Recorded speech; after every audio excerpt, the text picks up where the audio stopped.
नमस्कार, मैं नंदन कुमार आपका स्वागत करता हूं एन स्क्वायर में। विधायक विजय प्रकाश यादव जी के साथ, और जिस प्रकार से पूरे भारत में एक माहौल बना हुआ है कि बटेगा तो कटेगा, जिस प्रकार योगी जी बयान दिए हैं, उस पर मोदी जी भी बयान दिए हैं, उसके बाद आकर धीरेन्द्र शास्त्री भी बयान दे रहे हैं कि बटेगा तो कटेगा। तो उन्हीं को लेकर पूरी चर्चा करेंगे। फिर तो हमारे चैनल में चलिए, आपके चैनल को जो है हम धन्यवाद देते हैं कि आप आए, आगे बढ़िए, यही हम स्वागत करते हैं। सर, एक बयान आ रहा, पूरी भारत में चर्चा है कि बटेगा तो कटेगा, ये क्या है चर्चा, ये क्या है? ये देखिए, भारतीय जनता पार्टी का जुमला है, लोगों को भड़काने का काम करता है, चाहे वह हिंदू हो, मुसलमान हो, सिख हो, ईसाई हो। जब कोई अपनी आवाज बुलंद करता है तो उसे वह आतंकवादी और जो है अन्यायी बता देने का काम करता है। और बटेंगे तो कटेंगे, कौन बटेगा इस देश में? इस देश को बनाने वाला जितना हक और अधिकार, जितना खून हिंदू का बहा है, उतना ही मुसलमान भाइयों का बहा है, उतना ही सिख भाइयों का बहा है, उतना ही ईसाई भाइयों का बहा है। तो ये चारों खंभा मिलकर इस देश को आजाद कराया, और आज जो बटने और कटने का जो नाम ले रहा है, वह जो है गांधी जी को गोली मारने वाले व्यक्ति हैं, वह गोडसे के जो है राह पर चलने वाले हैं। हम लोग गांधी के राह पर चलने वाले हैं, और गांधी जी ने सामाजिक न्याय और स्वतंत्रता का जो अधिकार दिया है संविधान का, बाबा भीमराव अंबेडकर, उस पर हम लोग चलने वाले हैं। हमारे नेता आदरणीय तेजस्वी यादव जी ने कह दिया है कि हम जुड़ेंगे तो आगे बढ़ेंगे, जुड़ेंगे तो विकास करेंगे, जुड़ेंगे तो हमें हक और अधिकार मिलेगा। इसलिए हम लोग आदरणीय तेजस्वी यादव जी के बताए हुए रास्ते पर चलकर, गांधी जी के बताए हुए रास्ते पर और बाबा भीमराव अंबेडकर के संविधान का रक्षा करते हुए, यदि कोई इस देश में कटना और बटना का यदि आवाज उठाता है तो उसके लिए तेजस्वी यादव के नेतृत्व में हम लोग मजबूती से लड़ाई लड़के हम धर्मनिरपेक्ष राज्य और देश बनाना चाहते हैं, न कि जो ये कट्टरपंथियों का देश बनाना चाहते हैं। जिस प्रकार से आप तेजस्वी यादव पर जिस एग्जाम बार बार लगाया जाता है, रारू जी के परिवार से आते हैं, तेजस्वी यादव बेटा है उनका, जिस प्रकार से जंगल राज बताया जाता है कि फिर से आएगा, फिर से जंगल राज होगा, तो क्या कैसे आप उनकी बात करते हैं? देखिए, आप जानते हैं, इसको स्थिरता से बुझने का काम कीजिए। जब सोशल जस्टिस और गरीब गुरुआ जब आवाज बुलंद करके हक और अधिकार, जब 1990 के बाद आदरणीय लालू यादव ने ताकत दिया, मुंह में जबान दिया सबों को चलने का, तो इसको जंगल राज का नाम दे दिया। अच्छा, जब गरीब आगे बढ़ेगा तो सामंती ताकत जंगल राज और जो है लोगों को बदनाम करने का काम करेगा। इससे हमें कोई डर भय नहीं है। आदरणीय लालू यादव को कई बार जेल भी साजिश के तहत भेजा गया, बदनाम भी किया गया। तेजस्वी यादव जिस समय 17 वर्ष के थे, उस समय जो है उनको घोटालेबाज और टेंडर दिलवाने का भी जो है बदनामी किया गया, लेकिन कहीं कुछ नहीं, सब ढाक का 3 पात बन गया। अब तेजस्वी यादव जो बिहार से लेकर देश तक जो अपना पहचान बनाया है, इससे भारतीय जनता पार्टी का, चाहे नरेंद्र मोदी हो, चाहे अमित शाह जी हो, चाहे जोगी हो, और बिहार में तो खैर कोई नेता ही नहीं है जो कि तेजस्वी यादव का टक्कर दे सके। इसके लिए प्रधानमंत्री परेशान है, पसीना बहा रहा है कि जो है कोई तेजस्वी के टक्कर में आए, लेकिन कोई आज तक आ नहीं पा रहा है।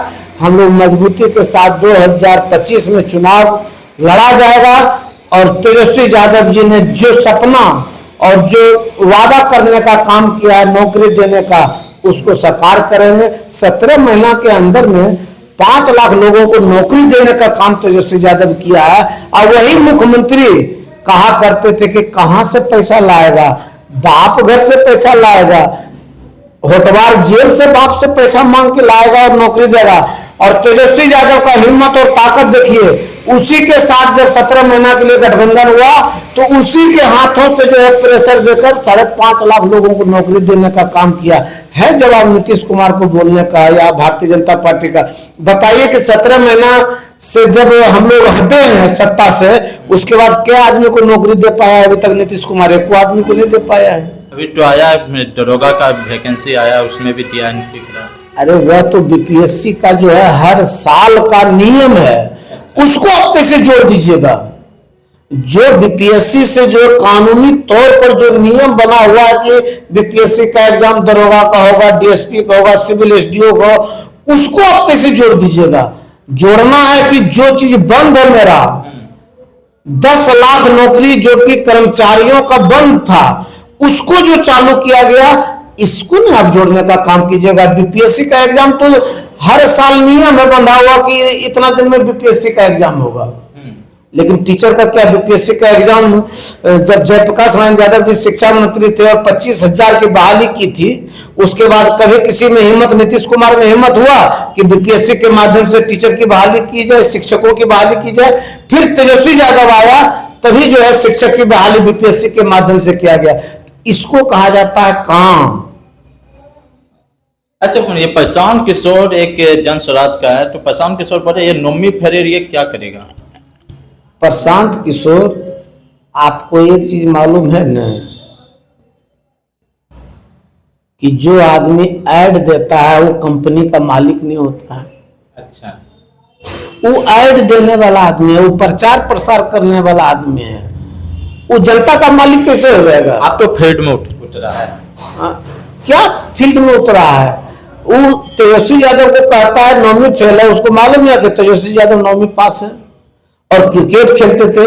क्रिकेट खेलने वाले व्यक्ति जो 24 घंटा खून पसीना बहाता है मैदान में, उसका तो जुनून है कि हम खेल खेलें, पढ़ाई पर तो ध्यान में है।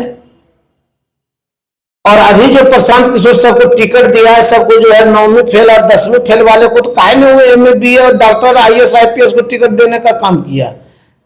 ये सब प्रशांत किशोर ये सब आता है जाता है, ये सब बीजेपी का दलाल है, चाटुकारिता करता है। ये सब बीजेपी का आप कैसे बोल सकते हैं चाटुकारिता है? बीजेपी का चाटुकारिता है प्रशांत किशोर। अच्छा, वो जैसे बजाता है, प्रशांत किशोर ढोल है, बीजेपी जैसे इसको बजाता है वैसे बजता है। एक तेजस्वी यादव एक बयान दिए हैं कि नीतीश कुमार आरएसएस से भी ज्यादा खतरनाक है। अब किस प्रकार से वो तेजस्वी यादव जी बोले नीतीश जी को? जिस तरह से आरएसएस कट्टरपंथी काम करता है, जिस तरह से जो है लोगों को बांटने का काम करता है, कट्टरपंथी दिखाने का काम करता है, उसकी झोली में जाके आप बैठे हुए हैं। यदि क्रिमिनल कोई गोली चला रहा है और उसके साथ हम भी भाग रहे हैं तो केस हम पर भी नहीं होगा, मुकदमा तो हम पर भी नहीं चलेगा कि साजिश करता है। तो आज जब ऐसे कट्टरपंथी के गोद में जाके नीतीश कुमार बैठे हुए हैं तो उसको क्या कहिएगा? बताए नीतीश कुमार जी, वक्फ बोर्ड की जब जो है लोकसभा में जब बिल ला रहा था, उसके मंत्री क्यों जो है उसका समर्थन कर रहे थे? क्यों समर्थन कर रहे थे बताएं? आज क्यों नहीं बोलते हैं वक्फ बोर्ड के बारे में, सीएनआरसी के बारे में खुलकर क्यों नहीं बोलने का काम करते हैं? सामाजिक न्याय के बारे में क्यों न खुलकर बोलने का काम करते हैं? तब मलाई भी खाइएगा और आप सोशल जस्टिस का भजन भी गाइएगा, ये नहीं चलेगा। भारतीय जनता पार्टी को छोड़ो, सोशल जस्टिस का जो है नेता बनो। अच्छा, मन कहीं कहीं आप आरएसएस या बीजेपी को आप टारगेट करेंगे? नहीं, उसी के गोद में है तो टारगेट क्या करना है? उसी के गोद में, उसी के गोद में नीतीश कुमार है। अब तो गोड़ छूते हैं, वो देखते हैं पैर छूने का काम करते हैं। हाँ, ये जो 5 बार 7 बार 8 बार मुख्यमंत्री 9 बार बने, और वह व्यक्ति गोड़ छूता है। बिहार को सर्वसार कर दिया है, बिहार के मान सम्मान को जो है नीचे गिराने का काम किए हैं। अब उनका अधिकार में 14 करोड़ जनता का वो सरताज है आज के तारीख में, और वह सरताज आम व्यक्ति और जो है कोई भी व्यक्ति के पास जाकर वो जो है गिरा देने का काम करते हैं। इससे बिहारी जो है शर्म से नतमस्तक है, और ऐसे लोगों की अब आवश्यकता नहीं है, इसलिए कि उनको अब याद भी नहीं रहता है। अब वो काम करने लायक भी नहीं है। हम लोगों के बड़े भाई हैं, अब कहते हैं कि अब जो है आपका चौथापन है, राजनीतिक चौथापन है, अब जो है इस सब को त्यागिए और समाज के लिए कुछ अच्छा काम करने के लिए घर में बैठिए। अच्छा, जो एक राष्ट्र सवाल है, 2025 का जो चुनाव है वो किस मुद्दे पर रहेगा इस बार आरजेडी का?